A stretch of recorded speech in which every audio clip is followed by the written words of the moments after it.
እሺ ጋይስ ለመጀመሪያ ጊዜ እንግዲህ በሚመር ወይ ደግሞ ሚም ተሰርቶብኛል ወይም ደግሞ በሚመር በኮልሚ ደብተራው ታዋቂ ሚመር እንግዲህ ቪዲዮ ሰርቶብኛል። ለመጀመሪያ ጊዜ ነው ይሄ ነው። በጣም ደስ ብሎኛል። በነገራችን ላይ በምን ምክንያት ነው አትሉም? አዶናይ እና ዩቲናስ አሁን በሰሩት ቪዲዮ ምክንያት ማለት ነው። እንግዲህ የሰራው ቪዲዮ ላይ ሜንሽን ያደረገው የተጠቀመው የኔም ቪዲዮ ነው። ካፕሽን ላይ የገለጸው ነገር ግን በጭራሽ ከኔ ህይወት ጋር የሚያገናኘው ነገር አልነበረም። በኮመንት ላይም ይህን ነገር ልነግረው ሞክሬያለሁ። እሱ ግን ያለኝ ምንድን ነው ከነሱ ከሰሩት ቪዲዮ በኋላ ምን ተማርክ ብሎ እንግዲህ ስክሪንሻት አድርጎ እኔ በተደጋጋሚ ስለ አዶናይ የሰራሁትን ቪዲዮ በፊት የሰራኋቸውን ቪዲዮ ስክሪንሻት አድርጎ ልኮልኛል ማለት ነው። በኮመንት ማብራራት ስለማይመች በቪዲዮ ለመለስለት ብዬ ነው። ቅድም ቪዲዮ ሰርችበት ነበር ዩቲዩብ ላይ፣ ግን ለቲክቶክ ደግሞ መስራት አለብኝ። ገባችኋ? ብቻ በአጠቃላይ ካፕሽኑ ምንድን ነው የሚለው የራሳቸው ህይወት እንደሌላቸው ስለነሱ ያወራሉ ምናምን አይነት ስታፍ ነገር ነው። እና እነ አዶናይ እኮ ገንዘብ እየሰሩ ነው፣ አዶናይም ዩቲናስም ገንዘብ እየሰሩ ነው። ያው በማያገባችሁ አትግቡ ነገር ነው። እናንተ ምንም ላትጠቀሙ ምናምን አይነት ስታፍ ነገር ነው። እኔ እንጃ። እኔ ሌሎች ስለ አዶናይ ምናምን የሚሰሩ ሰዎች ይጠቀሙ አይጠቀሙ ከዚህ ነገር እኔ አላውቅም። ፐርሰናሊ ግን እኔን ከጠየቃችሁኝ ከዛን ጊዜ ጀምሮ እውነቱን ስነግራችሁ ዩቲዩብ ላይ የምሰራቸውን ቪዲዮዎች ነው እያመጣው ቲክቶክ ላይ የመለቀው። ያ ማለት ዩቲዩብ ላይ ገንዘብ እንዳለ ታውቃላችሁ ማለት ነው አይደለ? የእኔ ኮንተንት ደግሞ ምንድን ነው ትሬንዲንግ የሆነ ኮንተንት ላይ መስራት ነው እንግዲህ። እና ደግሞ በዛ ሰዓት አዶናይ በጣም ትሬንድ ነበረ። በደንብ ነው የጠቀመኝ። እኔ አልዋሻችሁም ማለት ነው። ምንም መደባበቅ የሚያስፈልገው ነገር የለም። በጣም ቆንጆ ብር ሰርቼበታለሁ። አልዋሻችሁም። በተከታታይ አሁንም እየሰራው ነው።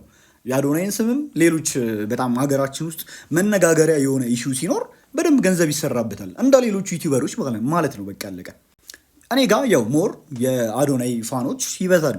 የታወቀ ጉዳይ ነው። ለምን የዛኔ ለአዶናይ በደንብ ቆሜለት ስለነበረ ማለት ነው። ያዋርዱ ሰዓት ምናምን ስለ እሱ ኬት ደግሞ እንምጣ። አሁን ከዩቲናስ ጋር ስለታረቀ ምናምን በቃ የዛኔ እንትን ስትሉ የነበራችሁ አዶናይን ስትደግፉ የነበራችሁ ምናምን እኛ እንደተሳሳትን ምናምን እያረጋችሁ ነው ቪዲዮ ሰሩ ወይ ደግሞ ኮመንት ጽፉ እያዩዋችሁ ያላችሁት ማለት ነው ያለሁት። እውነቱን ለመናገር በሰሩት ቪዲዮ እኔ በጣም ደስ ብሎኛል። እውነቱን ለመናገር ማለት ነው። እንኳን ምን ጠብቃችሁ ነበር ማለት እድሜ ልክ ተጣልተው እኮ አይቀሩም። ትላልቅ ኮንተንት ክሬተሮች ናቸው። ነገም ተነስቶ ከጆን ዳንኤል ጋር ቪዲዮ ሊሰራ ይችላል። ገባችሁ አይደለ? ገንዘብ ነው። ገባችኋ? ገንዘብ ባይሰሩም ኖርማሊ የሰው ልጅ ተጣልቶ አይቀርም እኮ። ይህን እንዴት እኔ ሳላስበው ቀርቼ ነው እንዴ? በሰዓቱ ግን እንደነገርኳችሁ እኔ ትሬንድ የሆኑ ነገሮች ላይ ኮንተንት ሰራለው። በቃ ክሪስቴዝ ያልተመቸኝ ሰው በቃ አልተመቸኝም ብዬ በግልጽ እንደምናገር የሚታወቅ ሰው ነው። የሚታወቅ ነገር ነው አይደለ? ግን ማንንም ሰው ያለ ማስረጃ ወቅሼ ደግሞ አላውቅም። ያለ ማስረጃ አትሊስት የሆነ የሚያጠራጥር ነገር ሳይኖር እዚህ ጋር ማስረጃ አቅርቤ ነበር ስናገር የነበረው የዛኔም ቢሆን ማለት ነው። እና አሁንም ቢሆን የተናገርኩት ነገር በዛ ሰዓት ለተናገርኩት ነገር አንድም የሚጸጽተኝ ነገር የለም።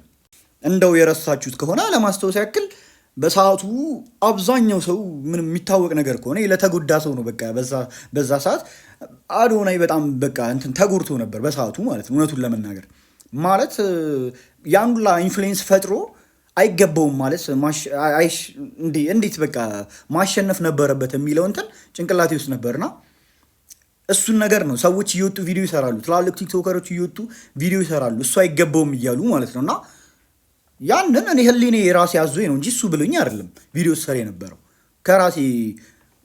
ከራሴ ብቻ ህሊኔ አልፈቀደም ያንን ነገር። እና ስላመንኩበት ከልቤ የመነጨ ነገር ስለነበረ አብዛኛው ሰው ተቀበለው። ከዛ በኋላ ነው እንግዲህ ቲክቶክ ላይ ያለኝም ፎሎወር በአንድ ያደገው አይደለ? በአዶናይ ኬዝ የተነሳ ነው እንግዲህ የምታውቁ ሰዎች ታውቃላችሁ። የኔ ቲክቶክ ያደገው እንጂ ከዛ በፊት 13,000 ምናምን ፎሎወር ነበረው። በአንዴ ግን አድጎ ነበር። በአጠቃላይ ግን በዛ ሰዓት እኛ የሰራንለት ቪዲዮ ምናምን በዛ ሰዓት የሰራችሁለት ቪዲዮ አብሶ እኔ ፐርሰናሊ እኔ የሰራሁለት ቪዲዮ ጠቅሟል፣ ህዝብ ጋር ደርሷል ብዬ አምናለሁ። በጣም በሚሊዮን ነበር ሲታይ የነበረው። ያመንኩበትን ነገር ነበር መቼ የማይቆጨኝ ነገር። ቪዲዮቹንም ያላጠፏቸው ለዛ ነው። በነገራችን ላይ ምን ፕራይቬት ማድረግ ምናምን ይቻላል እኮ ግን ምንም ስለማላፍርበት ነው። ገባችኋ? በሰዓቱ ያመንኩበትን ነገር ነው ፖስት ያደረኩት የነበረው። ከዛ በኋላ ዩቲዩብ ላይ እሰራለሁ። ቲክቶክ ላይ ምናምን ብዙ እየለቀኩኝ አልነበረም። ዩቲዩብ ላይ እነ አዶናይን እያነሳው እሰራለሁ። በደንብ ገንዘብ እየሰሩበት ነው። ገባችሁ አይደለ? ከኔ ላይፍ ጋር በደንብ ቀጥታ ያገናኘዋል። በተረፈ ስለ ዩቲናስ ምንም ማለት አልፈልግም። በቃ አለቀ። በሰዓቱ ማለት ያለብኝን ብያለሁ። ድጋሜ እኔ አቧራ ምናምን አላስነሳም። አሁን ከእንትና ጋርም ሰላም ናቸው። በቃ ደስ ሊለን ነው የሚገባው። ይሄም ለእኔ ኮንተንት ነው። ነገም ቪዲዮ ሰራበታለሁ። አለቀ። ከጆን ዳንኤል ጋርም ታርቀው ቢሰሩ የሆነ ቪዲዮ ለእኔ ኮንተንት ነው። ገባችኋ? ነገ የሆነ ዩቲዩብ ቪዲዮ ሰራበታለሁ። እኔ ራሴን ብቻ ወክዬ ነው መናገር የምችለው። ከዛ በኋላ ብዙ የመጡ ካዋርዱ በኋላ ብዙ የመጡ ሰዎች አሉ። ይሄ ነገር ኦኬ ያዋጣል እንዴ የአዶናይ ደጋፊ መሆኑ ያዋጣል ምናምን ብለው ቪዲዮ መስራት የጀመሩ ሰዎች እንዳሉ ግልጽ ነው። እሱም ይታይ ሀቅ ነው። እኔ ምንም የምደብቀው መዋሸው ነገር የለም።